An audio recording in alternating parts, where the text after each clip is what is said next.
Narito tayo ngayon upang matunghayan, nakakakilig, napaka-sweet at talaga namang sobrang nagtitrending at pinaka-inaabangan ng mga manonood na istorya ni Kalingap Tata at Ate Marian. Sa pagpapatuloy ng ating istorya ay nagkikwento naman si Ate Marian kung ano nga bang ginagawa niya bago siya makita ni Kalingap Tata nung araw na nagkakilala sila. I-explain naman ni Ate Marian na talagang naghihintay lamang daw noon si Ate Marian dahil wala rin siyang ginagawa tapos na siya sa kanyang mga schoolworks. At bigla namang dumating at nakita niya si Kalingap Tata. At doon, nagsimula na nga ang lahat. Sinabi pa ni Kuya Arjo na talagang baka tadhana ang nagdala sa kanilang dalawa. Maraming salamat po para dito.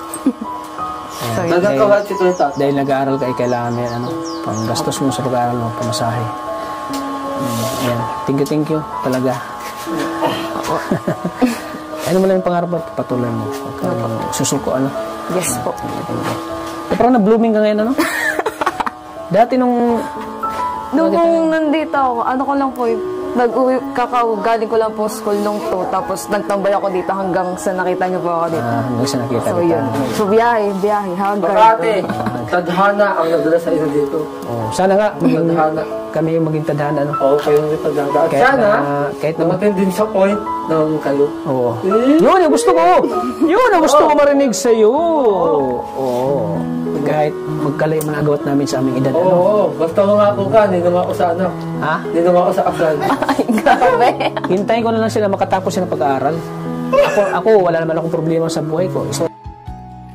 Dito din ay talagang nagbabahagi si Kalingap Tata kay Ate Marian ng mga tips niya para kay Ate Marian. Sinabi niya nga din dito na kailangan daw talagang pagsabayin ang diskarte at ang pag-aaral. Ngunit siya ay talagang mas malakas ang kanyang diskarte. Kaya naman hindi naman daw sa pagmamayabang, ngunit sa edad niya na yan ay talagang natutulungan niya daw ang kanyang mga kapatid na nangangailangan, lalong-lalo na ang kanyang mama na nangangailangan din. Nakakatulong pa siya ng mga iba't ibang tao na kapuspalad. Kaya naman sabi ni Kalingap Tata ay napakahalaga daw talaga ng diskarte. Sapagkat dahil sa diskarte ay umunlad din ang buhay ni Kalingap Tata, kaya naman gumaganti din siya ngayon sa iba't ibang tao na kanyang tinutulungan nang sa ganun ay mas mapadali ang kanilang pamumuhay at hindi nila maranasan ang sobrang hirap na dati na rin naranasan ni Kalingap Tata nung siya ay bata pa.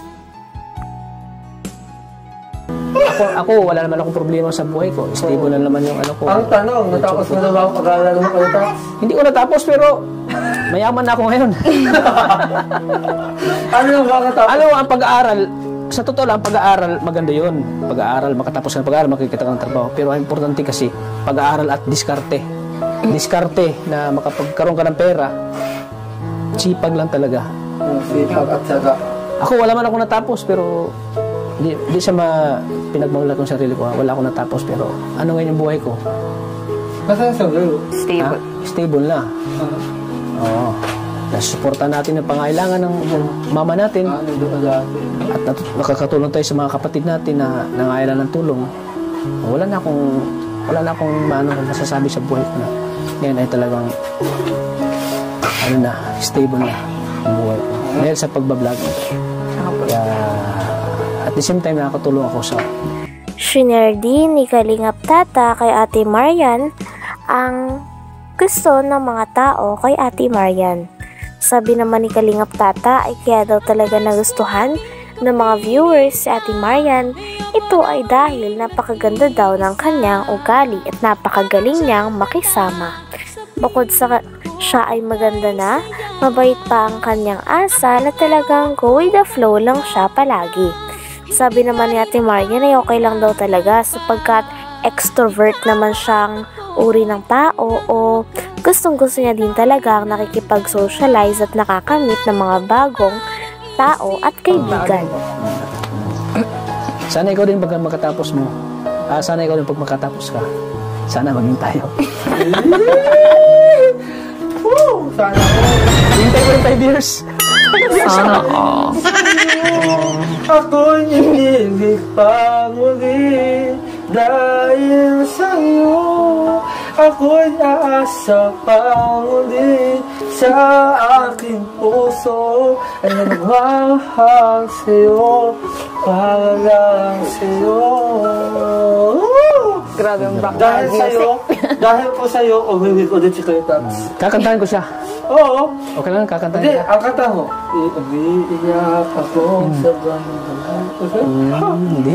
Oo, ay, pero voice, maganda yun. Ito, maganda to. Oo. Kakantahan ko para sa'yo, no? Kapag nakita ka, ako'y nahihiya. Grabe, at talagang ng bandang huli ay kinakantahan na nga ni Kalingap Tata si Ate Marian.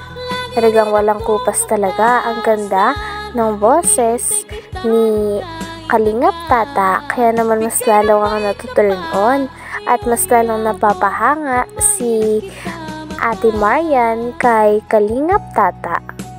Grabe din kasi ang boses ni Kalingap Tata at talagang parang nabibihag niya kaagad ang puso ng dalaga na kanyang nililigawan sa tuwing siya ay kumakanta.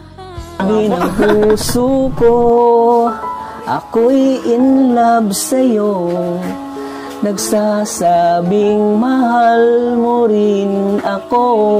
Bakit ba tayo'y nagkatagpo? Wala na sanang wakas ang pag-ibig nating ito. Marami mang hadlang ang dumating sa isipan mo. Nagsasabing mahal mo rin ako. Bakit ba tayo'y nagtatagpo? Sana all. Wala na sanang wakas ang pag-ibig nating ito. Marami mang hadlang ang... Isang beses naman ay si Ate Maria naman ang nagtanong kay Kalingap Tata. Tinanong niya si Kalingap Tata kung sino ba ang nakapag-inspire sa kanya para maging charity vlogger o ano ba ang dahilan kung bakit siya naging charity vlogger. Sabi naman ni Kalingap Tata ay ang pinaka-main reason talaga ay siya daw ay na-inspired. Katulad na nga lang daw kay Kalingap Val, kay Kalingap Rab at sa iba pang mga kalingap na charity vlogger. Gustong-gusto niya din daw kasi tumulong sa mga mahihirap dahil alam niya rin kung ano ang pakiramdam na maging mahirap. Kaya nais niyang tumulong at makapagpagaan ng ibang buhay. Talagang dahil naman dito ay mas humanga pa nga si Ate Marian kay Kalingap Tata dahil sa vision niya at pangarap niya para sa ibang tao. Ako, bakit ba tayo'y nagtatagpo? Sana all. Wala na sanang wakas ang pag-ibig nating ito. Marami mang hadlang ang dumating sa isipan mo. Nagsasabing mahal mo rin ako. Ano nagustuhan mo ba? Kanta ko? Okay lang po. Anong masasabi mo? Tagos ba sa puso mo? Okay lang po. Maganda naman po yung boses mo. Maganda ba? Opo. Yung lyrics, okay ba? Ano mo sa lyrics doon? Relate na relate ka po. Na-relate mo sa lyrics doon? Hindi naman po sa akin, sa'yo po. Relate na relate sa'yo. Parang binalik mo lang yata. Parang andito lahat sa akin ah. Tumama. Parang wala sa'yo ah. Yung po ano, nagkilala yun. Ah? Nagkakilala po yun. Salamat at Hanggang dito na lamang muna ang ating nakakakilig, napaka-sweet at talaga namang sobrang trending na istorya ni Kalingap Tata at Ate Marian. Maraming salamat sa inyong panonood. Hanggang sa muli. Bye!